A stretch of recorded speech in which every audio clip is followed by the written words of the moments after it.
इस वीडियो के अंत तक आपको इस पाठ से संबंधित संपूर्ण जानकारी व प्रश्नों के लिखित उत्तर मिलेंगे। नमस्कार सभी को, हिंदी कला केंद्र में आपका स्वागत है। अगर आप इस चैनल पर नए हैं तो पहले इसको सब्सक्राइब करें व बेल आइकन को दबाना ना भूलें ताकि नए वीडियो का नोटिफिकेशन सबसे पहले आपको मिले। दादी माँ, इस कहानी को हम इसके भाग 1 में पढ़ चुके हैं।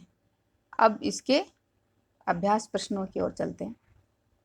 कहानी से लेखक को अपनी दादी माँ की याद के साथ साथ बचपन की और किन किन बातों की याद आ जाती है। जब लेखक को मालूम हुआ कि दादी माँ की मृत्यु हो गई है तो उसके सामने दादी माँ की सभी यादें सजीव हो उठी, यानी उनको याद आने लगी। साथ ही उसे अपने बचपन की यादें, जैसे गंधपूर्ण झाग भरे जलाशयों में कूदना, बीमार होने पर दादी का दिन रात सेवा करना, किशन भैया की शादी पर औरतों द्वारा गाए जाने वाले गीत और अभिनय के समय चादर ओढ़कर सोना और हंसी आ जाने पर पकड़े जाना, रामी चाची की घटना आदि भी याद आ जाती हैं। दादा की मृत्यु के बाद लेखक के घर की आर्थिक स्थिति खराब क्यों हो गई थी? दादा की मृत्यु के बाद लेखक के घर की आर्थिक स्थिति खराब हो गई क्योंकि दादी माँ के मना करने के बावजूद दादाजी के श्राद्ध में लेखक के पिताजी ने अतुल संपत्ति व्यय की और पहले का उधार लिया रुपया कोई दे नहीं रहा था। साथ ही कपटी मित्रों एवं शुभ चिंतकों की बाढ़ आ गई। इन गलत मित्रों की संगति ने सारा धन नष्ट कर डाला। उससे घर की माली हालत और खराब होती गई। दादी माँ के स्वभाव का कौन सा पक्ष आपको सबसे अच्छा लगता है और क्यों? बताओ। दादी माँ के स्वभाव में अनेक पक्ष थे जो मुझे अच्छे लगते हैं। दादी माँ का सेवा, संरक्षणी, परोपकारी व सरस स्वभाव, क्योंकि इन्हीं गुणों के कारण ही वे दूसरों का मन जीतने में हमेशा सफल रही। लेखक के बीमार होने पर दादी माँ द्वारा उनकी सेवा करना, रामी चाची की बेटी की शादी पर उसके घर जाकर उसकी सहायता करना व पिछला बकाया ऋण माफ करना, पिताजी की आर्थिक तंगी देखकर दादाजी द्वारा दिया गया आखिरी उपहार सोने के कंगन उन्हें देना आदि दर्शाता है कि दूसरों की मदद करना ही उनके जीवन का प्रमुख उद्देश्य था। मुझे दादी की सहृदयता और कोमलता वाला पक्ष भी अच्छा लगता है। कहानी से आगे आपने इस कहानी में महीनों के नाम पढ़े, जैसे क्वार, आषाढ़, माघ। इन महीनों में मौसम कैसा रहता है? लिखिए।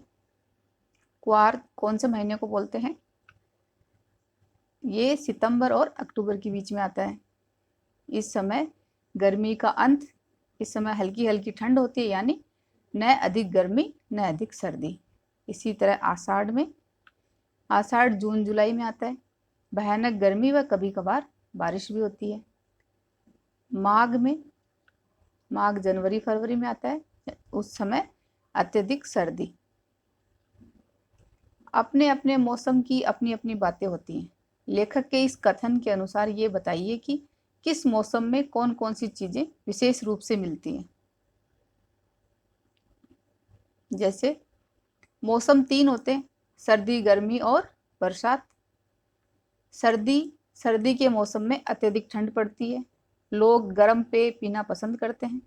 फलों में सेब, अमरूद, केले व अंगूर तथा सब्जियों में पालक, बथुआ, सरसों, मटर, फूल गोभी व मूली अधिक मात्रा में मिलते हैं। इसी तरह गर्मी के मौसम में आम, लीची, खरबूजा, तरबूज, खीरा, ककड़ी, अंगूर जैसे फल पाए जाते हैं। सब्जियों में भिंडी, टिंडा, तोरई, घिया, कटहल, खीरा, ककड़ी आदि अधिक मिलते हैं। बरसात के मौसम में अत्यधिक वर्षा होती है। फलों में कई प्रकार के आम, आलू बुखारा, खुमानी के अलावा इस मौसम में सब्जियों में बैंगन, करेले, परवल, फलियां आदि काफी मात्रा में पाए जाते हैं। अनुमान और कल्पना। इस कहानी में कई बार ऋण लेने की बात आपने पढ़ी।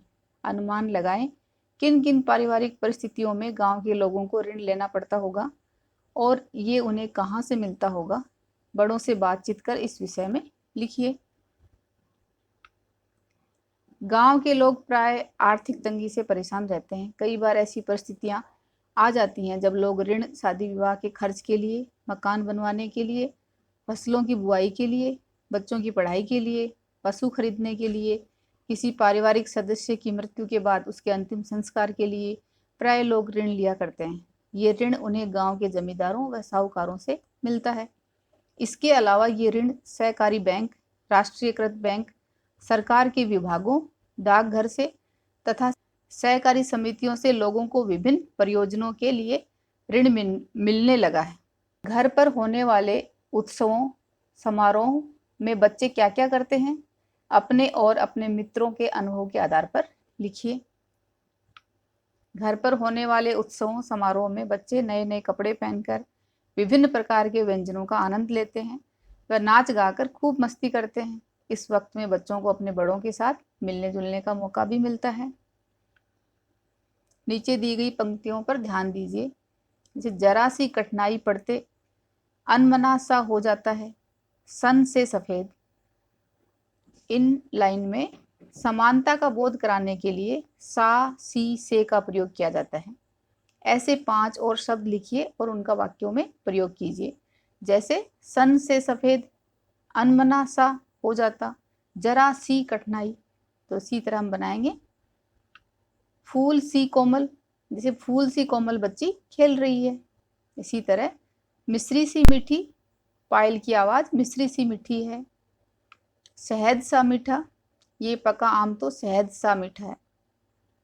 पत्थर सी कठोर, ये लकड़ी तो पत्थर सी कठोर है। और इसी तरह टमाटर से लाल, बच्चे के गाल टमाटर से लाल हैं। तो इन सब में सी, से इस तरह। कहानी में छू छू कर ज्वर का अनुमान करती, यानी बुखार का आइडिया लगाती। पूछ पूछ कर घर वालों को परेशान कर देती। जैसे वाक्य आए हैं। किसी क्रिया को जोर देकर कहने के लिए एक से अधिक बार एक ही शब्द का प्रयोग होता है। जैसे वहां जा जाकर थक गया, उन्हें ढूंढ ढूंढ कर देख। इस प्रकार के 5 वाक्य बनाइए जिनमें जैसे जा जाकर, ढूंढ ढूंढ कर, पूछ पूछ कर, छू छू कर। तो हम बनाएंगे मैंने इस कविता को लिख लिख कर याद किया है। इसी तरह बच्चे ने रो रो कर घर सिर पर उठा लिया। अनिल ने मैले कमीज को धो धोकर साफ कर दिया। मैंने सारे दोहे बोल बोल कर याद कर लिए। भीड़ ने चोर को मार मार कर अधमरा कर दिया। यहाँ पर मार मार कर, बोल बोल कर, धो धो कर, रो रो कर, लिख लिख कर। बोलचाल में प्रयोग होने वाले शब्द और वाक्यांश से दादी माँ कहानी में है। इन शब्दों और वाक्यांशों से पता चलता है कि ये कहानी किसी विशेष क्षेत्र से संबंधित है। ऐसे शब्दों और वाक्यांशों में क्षेत्रीय बोलचाल की खूबियां होती हैं। उदाहरण के लिए निकसार, बरहा, उरिन, चिवड़ा, छोंका इत्यादि शब्दों को देखा जा सकता है। इन शब्दों का उच्चारण अन्य क्षेत्रीय बोलियों में अलग ढंग से होता है। जैसे चिवड़ा को चिड़वा, चुड़त्र को पोहा और इसी तरह छोंका को छोंक, तड़का भी कहा जाता है।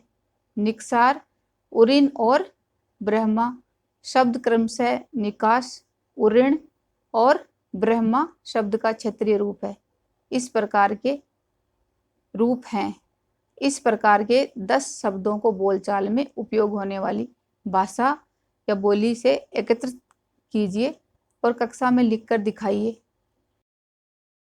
तो ये आप अपनी क्षेत्र के बोलचाल शब्दों को लिख सकते हो, जिनको हम अपनी भाषा में कैसे लिखते हैं और दूसरे लोग इस तरह लिखते होंगे। जैसे मिट्टी, माटी, मट्टी। इसी तरह घासलेट बोलता है कोई कोई मिट्टी का तेल।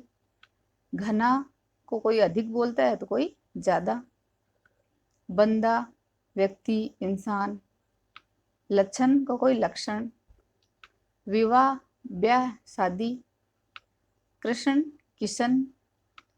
घड़ा को मटका, गगरी, गहीली। मोजा जुराब।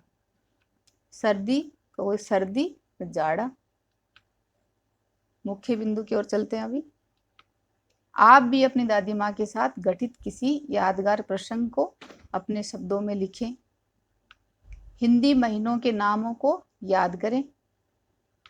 मौका मिलने पर अपनी दादी माँ के साथ वक्त बिताएं।